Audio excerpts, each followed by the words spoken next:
right, man. Do the Detroit Lions already miss Josh Reynolds? You know, a lot of people say, oh, they should have kept Josh, should have kept Josh. You know, I don't think he was, you know, fired for dropping those balls. No, did he? Pause. My camera on voice. But I just think they could have done better at that position. And I remember I kept saying DJ Shark, well, he got injured again with the Chargers, so we know why the Lions didn't really mess with him. So I looked on their depth chart, like, where he at? He got injured. So I got a mind that think like I think about something out the blue, and I just got to research it. You know, but yeah, I think it's a little bit early to say they missed Josh Reynolds. You know, I would like to see Isaiah Williams get a chance. You know, and they, you know, Khalif Raymond, I don't think he got too many targets. He had the huge end around. So, you know, I don't know when Tim Patrick, Allen Robinson, or DPJ ever be ready to step in and play that role. But what I can say is it's a little early. J-Mo did step up.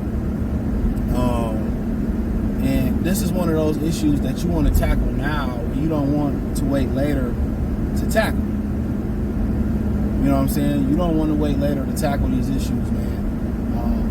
Thing about receivers, you want to, you know, with Jared Goff, it takes him a while to click with receivers. Now, there's some receivers that he clicked with. Yeah, him and Josh Reynolds spent many years in LA together. Him and DJ Shark had instant chemistry. But on the other hand, it took, you know, him and St. Brown some time to get ready. You know, obviously it's taken him and Jamison Williams some time to get on the same accord. So kind of when you start kind of talking about these things, you want to jump out ahead. You don't want to be behind. They got to learn the playbook, and they got to have it. They got to get used to and adjust to. They have to get used to and adjust to. You know, Jared Goff throwing the ball and where he like to place it at and all that type of stuff. So, you know, but I'm gonna say it's a little bit premature to say they missed Josh Reynolds. Yeah, I'm gonna say it's a little bit premature on that, but we'll see. We'll see. He gave you a threat down the field. He gave you a kind of a possession receiver that can get down the field, but he wasn't some monster in the red zone that was jumping up, mossing people and winning those 50-50 balls. You know, he wasn't some monster. Let's keep it funky. He wasn't some superior monster out there winning those 50-50 balls and mossing people, and you know what I'm saying? He was good at what he done. But, you know, now you got, you know, it would have been nice to see him do his thing with J-Mo, but they bet on Antoine Green and Diamond Peoples-Jones. But sorry, I had a phone call. But yeah, I think it's a little bit premature, and I think just give him some time and see who steps up and win that position. But like I said before, you know, I didn't look at the film. If Khalif Raymond ain't being effective out there and he ain't gonna beat us one-on-ones, you might as well throw Isaiah Williams out there and see what he got. You know, see what he got. And if not, if that's not gonna really be the play, then you really pretty much waiting on Tim Patrick and possibly both him and Allen Robinson to come in and give you something vertically. You know, so I'm not, after one game, going to overreact.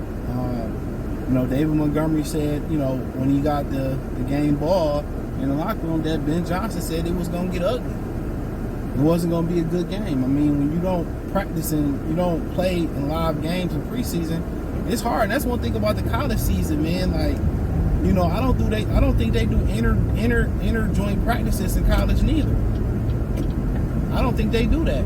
So since they don't do those inner practices, you know what I'm saying? You know, of course you can come out and Notre Dame can lose to a Northern Illinois just like that. They can lose just like that to a Northern Illinois. You know, quick, fast, in a hurry. All right? You know, they could turn around and lose to you know, you can lose to Appalachian State like Michigan did. You know, so when you don't get live game action, that's tough. The game, you can do 7-on-7s, and you know you can drill it however you want to drill it. 11-on-11s. It ain't football. It ain't no substitute for getting cracked. You can do these joint practices. So last year, you got to remember, the offense started off slow versus Kansas City. You know, I know a lot of people forgot that. So, You know, but you know, LA offense started off pretty slow. But one thing LA did, that I like that they did for real, that you know, one thing they did that I really, he took my spot. One thing they did that I really liked, you know, they started off slow, but shit, they went up tempo. They said, shit, we gonna go up tempo. And the Lions, what I did with Big Josh really like in overtime, I don't know if it was Dan Campbell who said it or whoever who said it. He said, run the damn ball. And they did.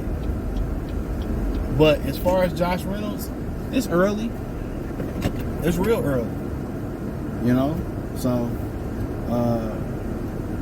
it's real early. So, we'll see. But it wasn't like he was some major red zone threat in there. You know what I'm saying? He wasn't a major red zone threat. He caught some balls there, and he was a good first down getter and possession receiver for sure. Now, I can't take that away from him. But what I will say, in addition to that, is that they need somebody else that they gotta respect that can beat one-on-one coverage. So if, you know, outside of J-Mo and outside Laporta and St. Brown, you gotta have somebody that beat that one-on-one coverage. So that's a problem for them right now. Khalif gotta beat his man. And you just can't run by him, and, you know, for 70 yards every time. You got to be able to run a slant, a curl, a spot, a whip, an end, you know. And that's why I'm kind of thinking, like, maybe they should play Isaiah Williams more. You know, maybe they should play and give him opportunity until Tim Patrick and until, you know, Allen Robinson or DPJ get ready.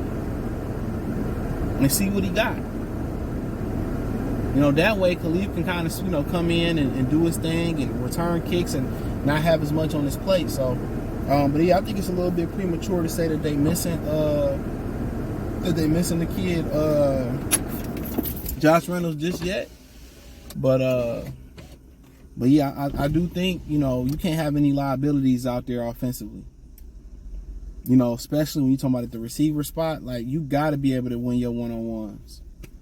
So I don't know if they just wasn't looking for him. I know somebody said that they seen a stat that said 40% of the targets that was Jameson Williams was the number one option on 40% of the plays that they ran on Sunday versus the Rams. So maybe that's just the game plan, was to get him involved, and they knew they was going to take away St. Brown. So I look forward to see the adjustment that they make versus the Bucs. But, you know, by the time I officially say they missing him, I would probably say give it a good 4 to 6 weeks. So give 4 games, month to month and a half, and then we can make that